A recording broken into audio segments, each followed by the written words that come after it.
Hi,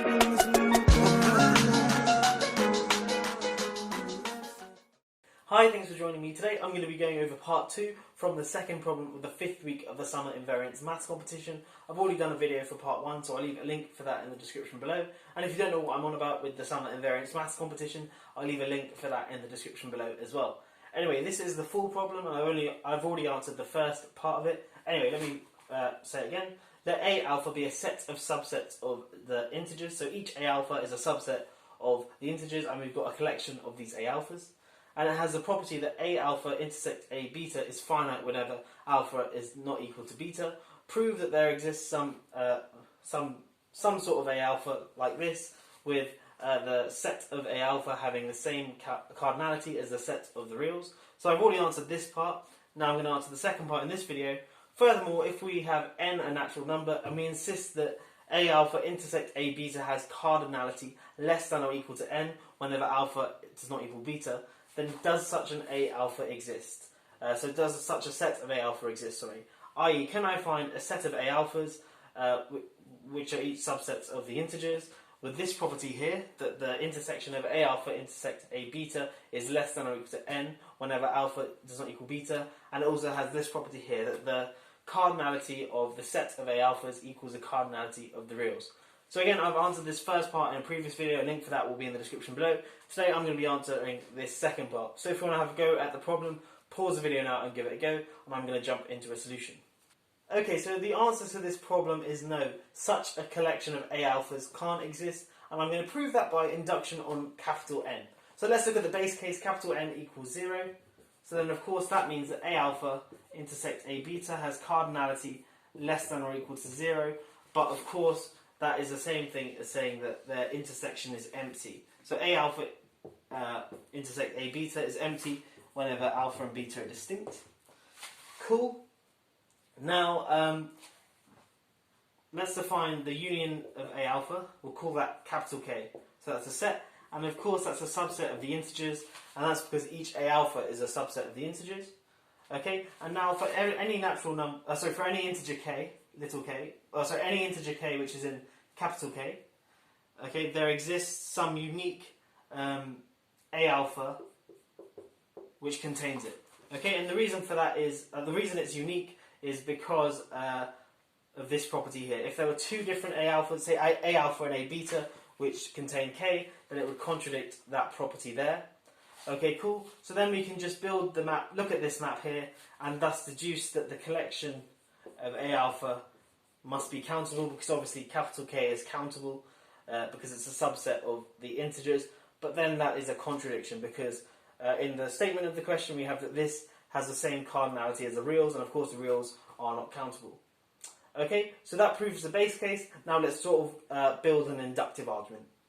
Okay, so let's proceed with induction.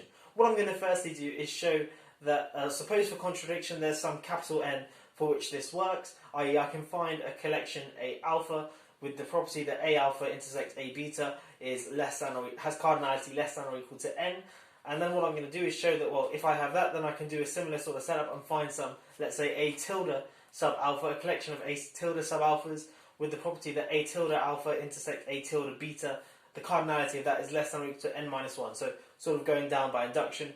And then inductively, then that would mean that I can do it for the case n equals 0, but then that would contradict what I've just done.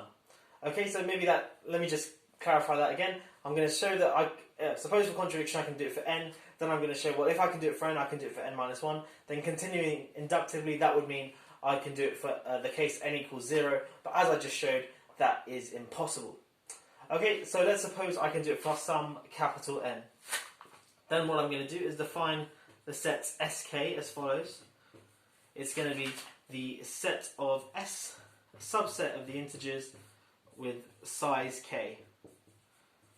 And that's for k equals 1, 2, all the way up to this number n. Okay, so in other words, it's simply the set of S in the power set of the integers with size k. Cool. And now, of course, each Sk is countable. Well, why is that the case? Well, Sk is simply a subset of Z to the k, or Z to the k, which is just Z crossed with Z k times. Now, because each z is because z is countable, and I'm looking at a countable cross of them. I don't know if that makes sense, but a countable. This whole thing is going to be countable, and SK is a subset of the countable set, so SK will be countable. Cool. And now what I'm going to do is look at the set T, which is, I'm going to define as follows. It's just going to be the union from k equals 1 to n of SK. And again, because each SK is countable, the countable union from k equals 1 to n is countable. So T is a countable set. Cool. So I've defined T as follows. And now let's carry on. Let me just rub this off. So we have that T is equal to the union from k equals 1 to n of SK. Now, we have our A alpha. Now notice that for alpha and beta distinct, A alpha, A beta, remember because this has cardinality less than or equal to n, certainly this thing here will be a member of T, or empty, I guess. So A alpha intersect A beta will either be a member of T or it will be the empty set. Cool? Now, of course, because this set here is uncountable, then the set of A alphas, A betas, this set here is also uncountable. But now I'm going to suppose, now I'm going to make a claim, and I'm going to suppose for contradiction my claim is not true, and then it's going to contradict the fact that this thing here is uncountable. So what is the claim I make? So claim, there exists some A in T such that the set here, the set of A alphas which contain A is uncountable. So I'm saying there is some set A in the set of sets T such that there are an uncountable number of sets in A alpha, in the set of A alphas, which contain A. Again, to prove that, I'm going to prove that by contradiction. So in other words, suppose that for all A and T, this set here is countable. So suppose for all A and T, A alpha is countable. Okay, well what does that mean? That means for any particular A we choose, we can list the set of A alphas which contain A. So for all A and T, we can write this set A alpha in the form B1, that's an awful bracket, B1, B2. Okay, so that's sort of the definition of countability, I guess. Okay, so because this thing here is countable, then so is this set here, the set of BI's crossed with BJ's. Cool. So this thing here is countable. Now I'm going to define VA to be this set here, the set of AI's, AJ's, for which AI intersect AJ equals A. Okay, so this is for A and T. I've got this definition here of VA. Now, notice that this thing here is certainly a subset of BI, BJ. Okay, the reason for that is because if you have AI, AJ in this set here, then that means AI contains alpha. AI. So AI contains A, as does AJ, and thus they'll both be in this set here, and thus will AI will be in this set, and AJ will also be in this set here, and thus, hence, this is a subset of that. So this means that each VA is countable, okay? And also we can make a similar argument that V phi, i.e. the set of AI, AJ's, for which AI intersect AJ equals phi, the empty set, sorry, that set there is also countable for the argument I had before in the case n equals 0. Okay, now let's, we're using a lot of countability arguments about countabilities, and countable unions of countable things are still countable. So each VA and V of the empty set is also countable, and because of this argument here, that A alpha intersect A beta is either in T or empty, that means that the set of, let me rub this off here. The set of A alphas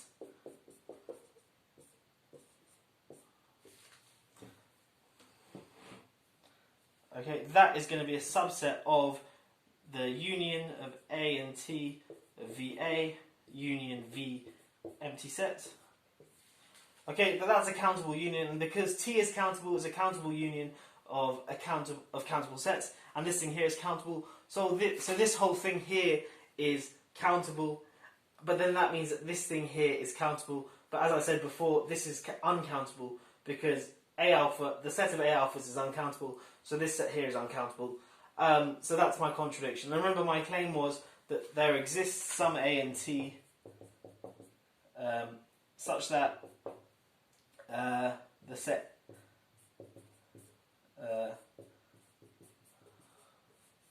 such that that set there is uncountable. Okay, so I've proved that claim by contradiction. So there exists some capital A in T for which this set here is uncountable. Okay, let me rub all this off and we'll carry on. Okay, so I've just proven that there exists some A in T such that the set of A alphas which contain A is uncountable. Okay, so I've called this set here A tilde alpha, and of course this is strictly, maybe not strictly, but this is a subset of A alpha, this is a subset of the set of A alphas. Okay, so that means it also has the properties of A alpha in the sense that A tilde of alpha intersect A tilde of beta is less than or equal to n for alpha and beta distinct. Cool. Now remember how we defined T? T was defined to be the union of the SKs.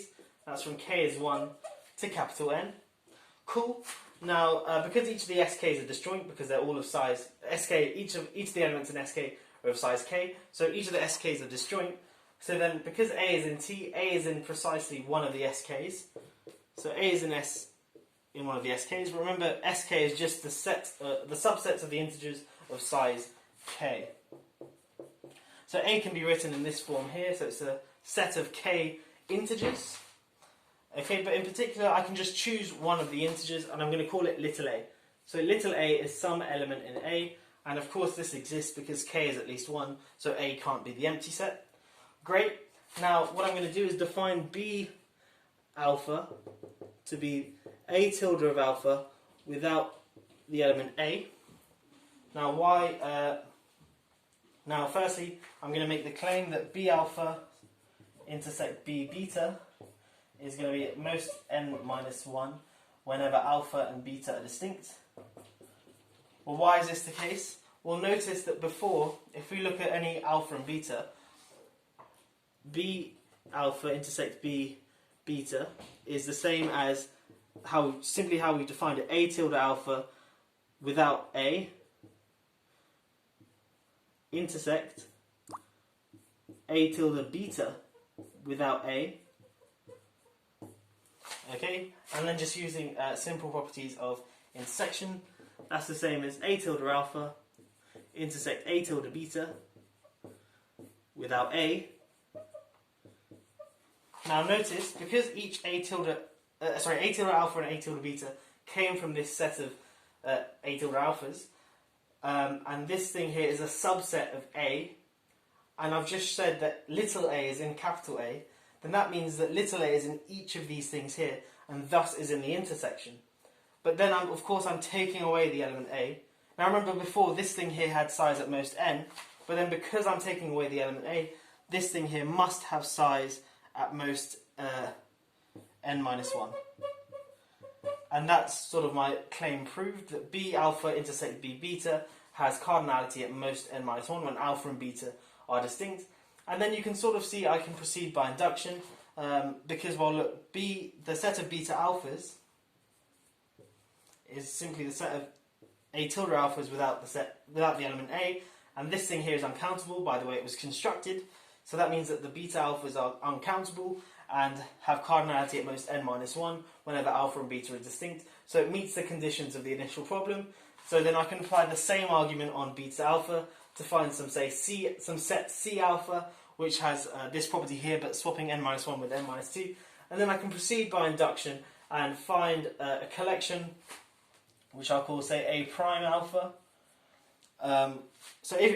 Remember how I started this sort of inductive argument? I said, suppose for contradiction there was some capital N in which this existed.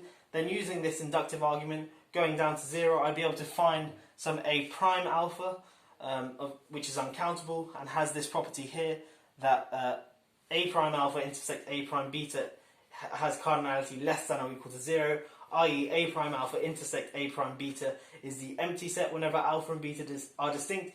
But at the start of the video, I proved that that was impossible, and hence I arrive at my contradiction. I hope you have enjoyed this video. It's certainly not the simplest of problems, or certainly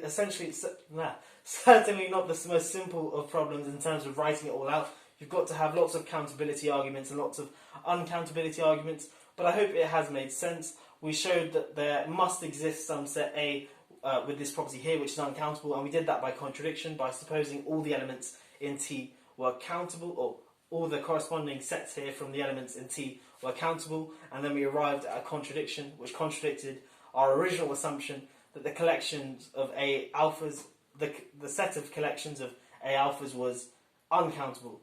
Whew, I am waffling on now. Okay, I'm not really sure what happened there. My camera just stopped recording.